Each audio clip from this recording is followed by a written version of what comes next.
सीमा हैदर एक ऐसा नाम जिसको पूरा भारत जानता है, पूरा पाकिस्तान जानता है, या मैं कहूँगा कि इस वक्त पूरा विश्व जानता है। पाकिस्तान से अपने 4 छोटे बच्चों के साथ हिंदुस्तान आई एक महिला, सीमा हैदर, जिसको कि सचिन नाम के युवक ने सहारा दिया। सचिन नाम के युवक से पबजी खेलते खेलते उनको मोहब्बत हो गई और पबजी खेलते खेलते कब वो पाकिस्तान से हिंदुस्तान आ पहुंची। हालांकि उनका आने का जो तरीका था वो बड़ा संदेह से भरा हुआ था, क्योंकि एक महिला जो कि ज़्यादा शिक्षित भी नहीं है, 4 छोटे बच्चे हैं, वो पहले अरब कंट्री जाती है, वहाँ से वो फिर नेपाल पहुँचती है, नेपाल से फिर वो हिंदुस्तान पहुँचती है।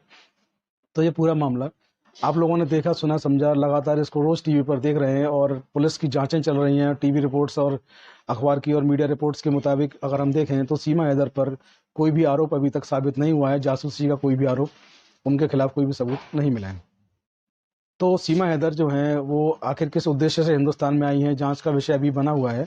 हम उस पर बात नहीं करेंगे। हम बात करेंगे कि सीमा हैदर इस तरीके से जो भारत में उन्होंने जो प्रवेश लिया है तो उन पर क्या लीगल कार्रवाइयाँ, क्या विधिक कार्रवाइयाँ उनके ऊपर हो सकती हैं।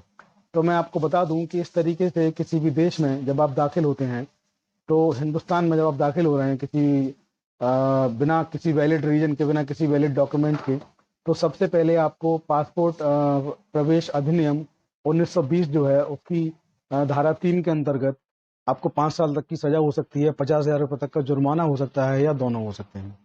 अब ऐसे में सवाल उठता है कि किन किन लोगों ने सीमा हैदर की मदद की। तो सीमा हैदर की मदद, जैसा कि दिखाई दे रहा है, समझ में आ रहा है कि सचिन नाम का जो युवक है गाजरा नोएडा का, उसने मदद की सीमा हैदर की हिंदुस्तान आने में। नेपाल पहुंचा, वो उसको लेकर के वहां से आया, उसने वहां पे रखा, उसको साथ में शादी की, जो भी चीजें वो चल रही हैं मीडिया में।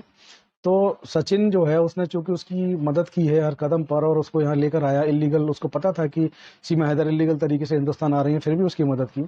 तो इंडियन पेनल कोड की जो धारा है 120 बी, उसके तहत सचिन जो है वो भी मुजरिम माना जाएगा।